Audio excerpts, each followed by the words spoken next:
Hello, good people. Hello. Welcome back to another episode of Make America Think Again with Shauna Vaughn and or Car Conversations. If you're joining us here on YouTube, welcome everybody. Thank you so much for subscribing to the channel. Thank you for showing up, watching the videos. Thank you for your comments. And please like and share the page. Please bring more people. Beginning of the first of the year, I know I've been talking about it for quite some time, but I'm going to do it. I'm going to jump off the ledge and we're going to go live. We're going to start going live on Thursdays. I'm thinking like 5 o'clock Pacific time. That way, my folks on the East Coast have had some time to get, settled. Here on the West Coast, things really start wrapping up for us around like 3 o'clock. But some folks, you might be in traffic and this might be a good kind of escape from the traffic for you to just kind of listen in on the show. So we're going to kick off the new year with a little live. We're going to do some live episodes. But today, uh, still got Mrs. Claus out.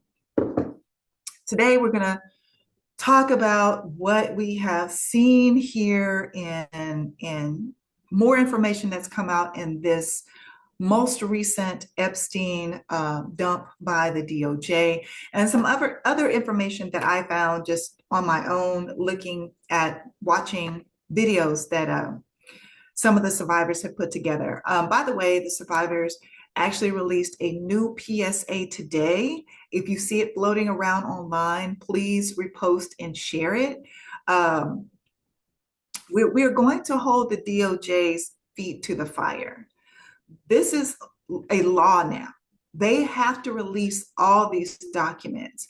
I don't care what the felon has said, what he came out on Christmas Day. I think on Christmas Day or overnight, he posted like over 100 times. He went into some mania, which lets you know he's afraid. And I'm going to talk to you about a couple of things that I believe he should be afraid of or afraid about in just a second. But no matter what he says, he signed their bill into law. The bill that Massey and Rokana wrote, it's a law now. So all of these documents, actually the DOJ has broken the law already because it was not released on December. All the documents, all of the files were not released by midnight on the 19th.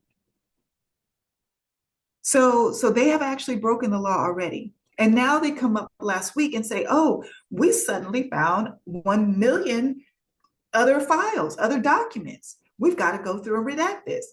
I want you all to remember this. Please remember, this was a campaign promise. They have had since January 20th to do what they are scrambling, what they are telling us they are scrambling and doing right now. They've had plenty of time. They've had almost an entire year. So do not let them off the hook. But this week, I was watching one of the survivors. I forgot the outlet that she was speaking to, but she was telling her story, basically.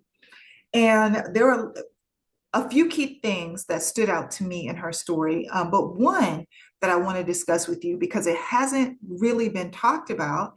I mean, we know that his New York townhome was used quite a bit, had a lot of young girls going in and out of the townhome in New York.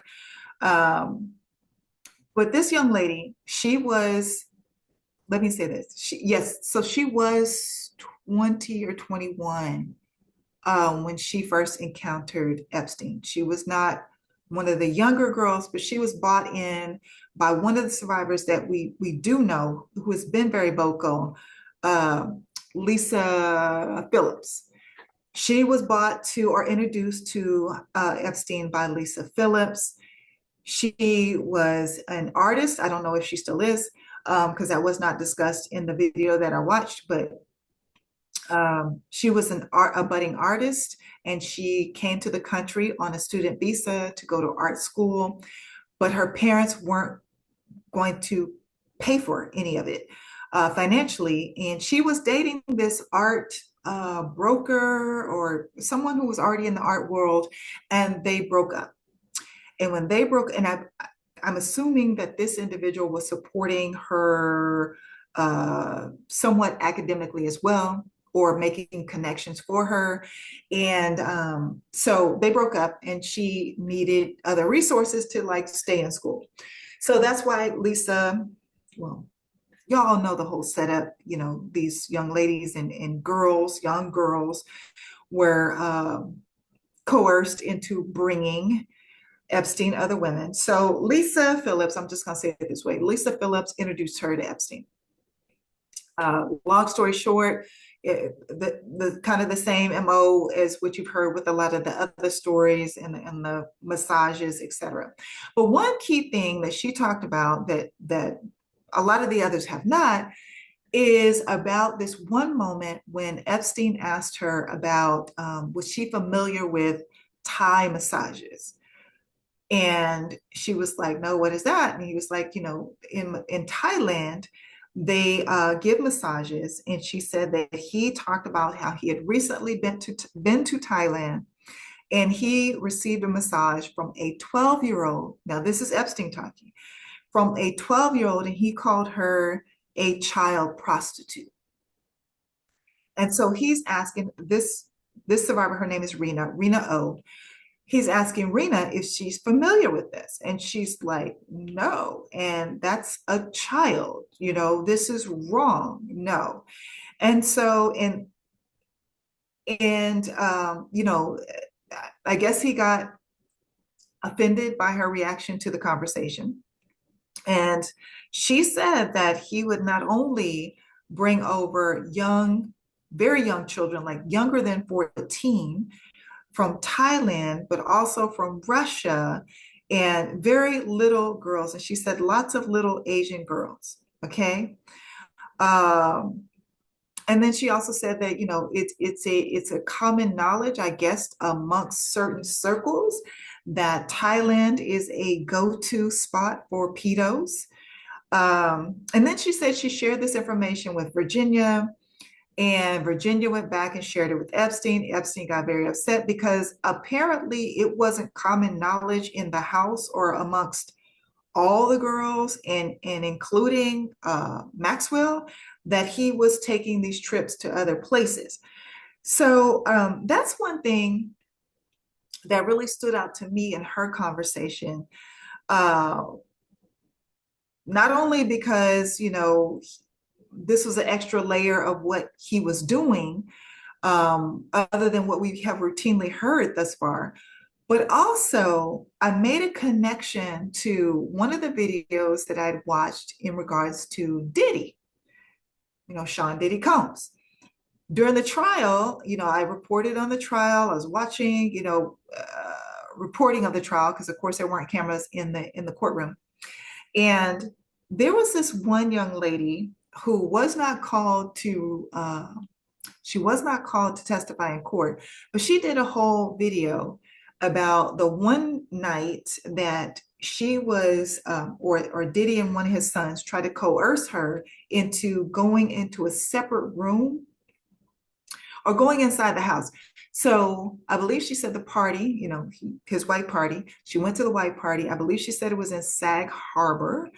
At his Sag Harbor home, and he had the party outside. She said there were already, half naked, women walking around serving people, etc. And then she said there was another party that started at a later time on the inside of the house. And she said that both Diddy and one of his sons kept trying to get her to go into the house, and only certain people were selected to go into the house. And so she said her friend the friend that she went to the party was not invited inside the house, but she was. And so she wasn't trying to go into the house. Long story short, she goes into the house for a brief moment. And what does she see? She said, everything that we've already, is already common knowledge about the freak off parties, right? But she said on top of that, there were these little Asian children in the house, in the midst of all the sex party freak off shit that was going on. And then she kind of stopped there.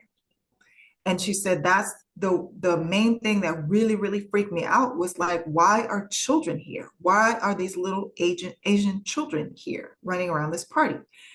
And so that took me back to what Rena O was saying. Okay, so that's something that we just learned. Also, in one of the court documents, and I'm going to give you the court documents so you can look it up yourself. One of the court documents that was released, it ends with 1320-12. It was filed on January 3rd, 2024. Um, and this is a conversation with, or Johanna, oh, what's her last name? Joanna or Johanna, looking for her last name.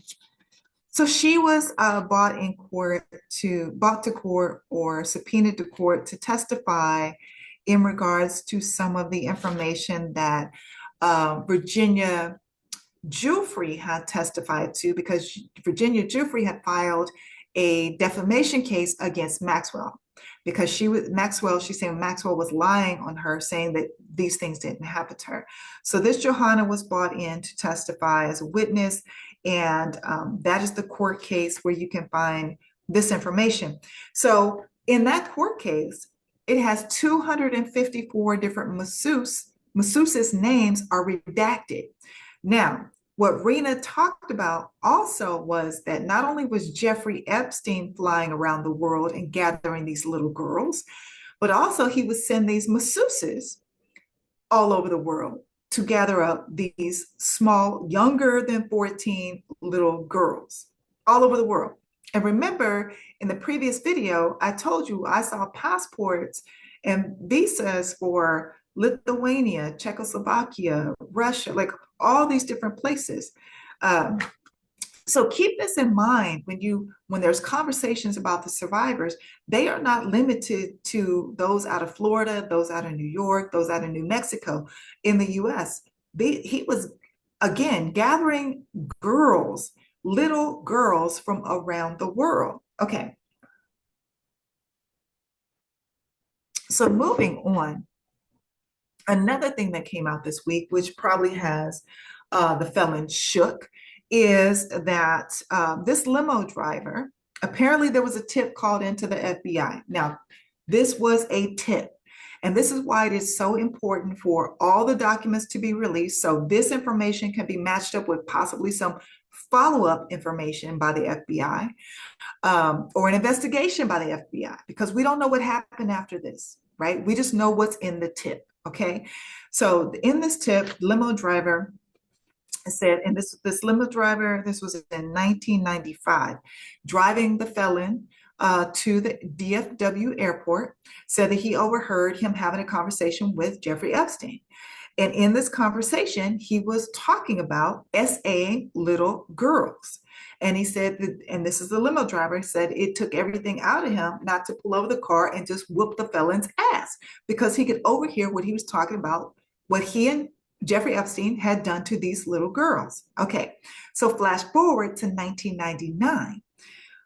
Apparently, I don't know if he shared this with someone else that was in the limo, or this was somebody who was in the limo again with the felon this time, and he just started to talk to this young girl or young lady at this time, and she talked about what the felon had done to her in 1999. Now, she said when she was 13 years old, her uncle was trafficking her out to men, Jeffrey Epstein, the felon included.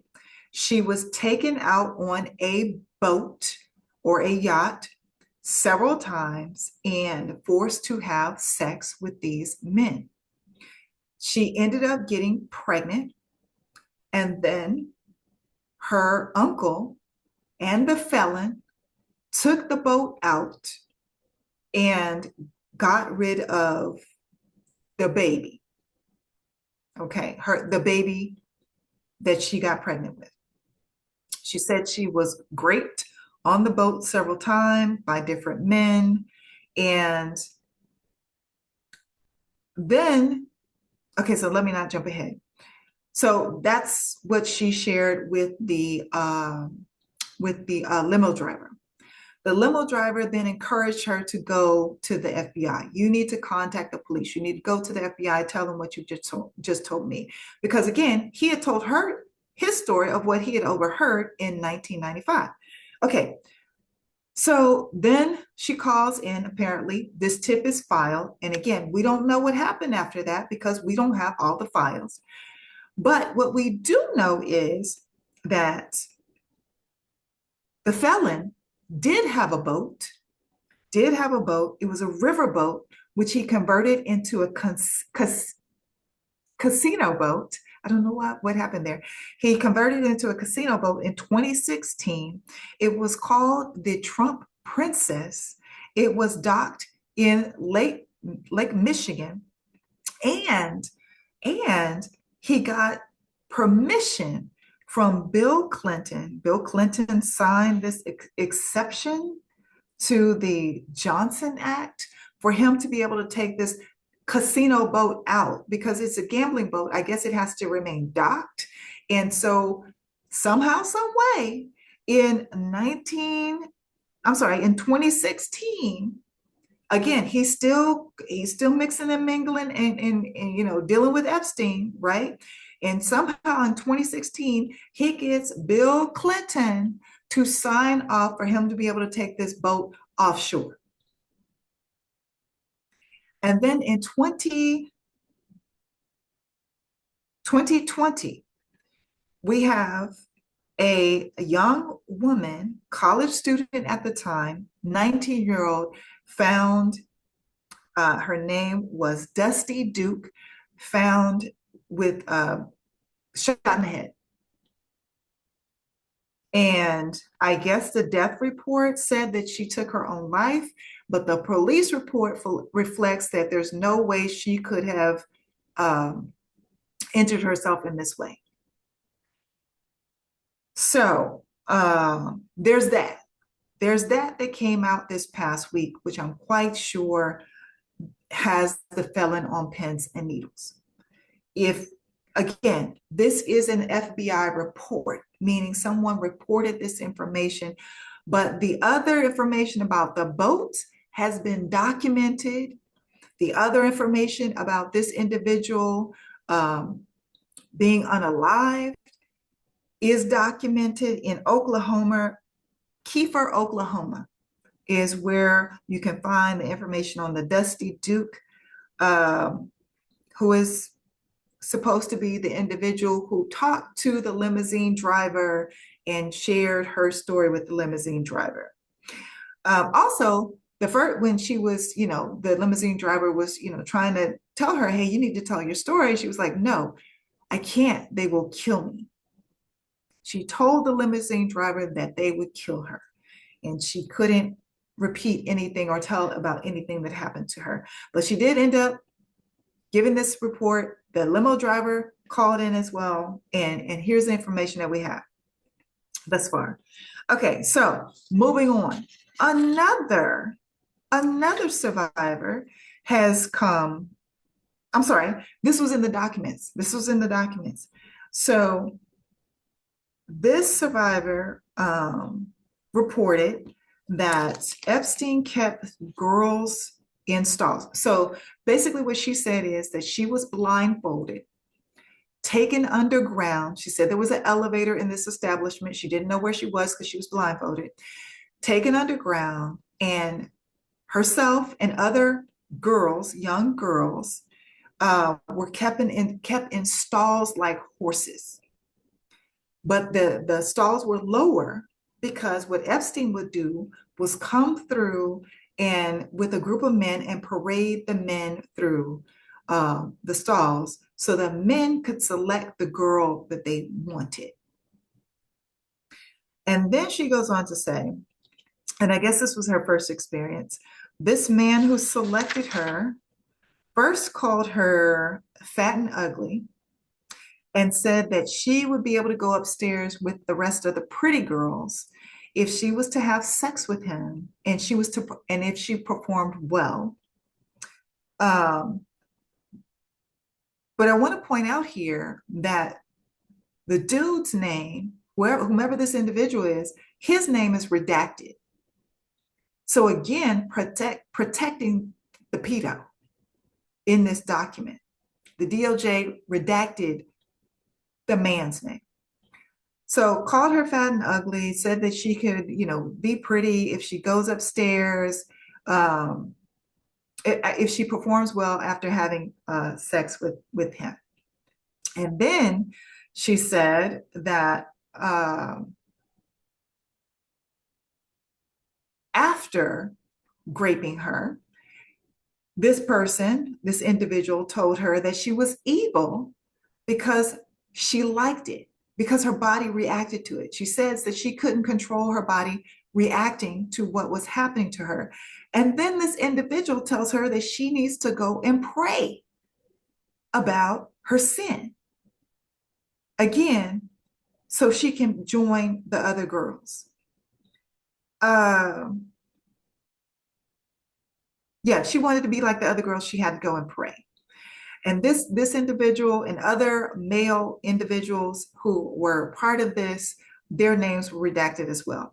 And this instance took me back to when the felon called the journalist Piggy, told her quiet Piggy. Do you remember that?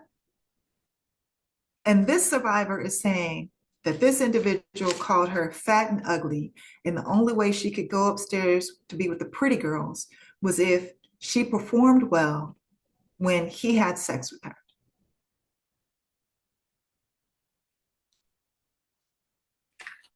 Let me go back to the previous story. In the previous story, there's another connection I made here. If you remember during the campaign, how the felon said that Democrats would perform abortions after the child was born. He called it executions after birth. Do you remember that on the campaign trail? He would say that repeatedly, and that's not a thing. We were all like, that's murder. This 13-year-old, well, when she reported this, she was, older, but she says she got pregnant at 13. Her uncle, along with the felon, and I believe some other folks, took her out on this boat, forced the birth of the baby, and disposed of the baby in Lake Michigan, or one of the lakes off of Michigan, one of the Great Lakes is what I'm trying to say. And that took me back to when he was talking about executions after birth. Like, what are you talking about? What is this? That's murder. What are you talking about? And now this story comes out about them getting rid of babies.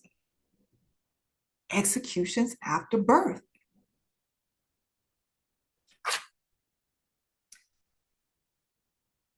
So yeah, these are some of the most egregious stories that I have seen come out of the documents that were released recently. Like I said, with Rena O, I watched her videos. You can find them on YouTube. Um, yeah, I know there's much, much more to come out, but this just really, really illuminates, really just profoundly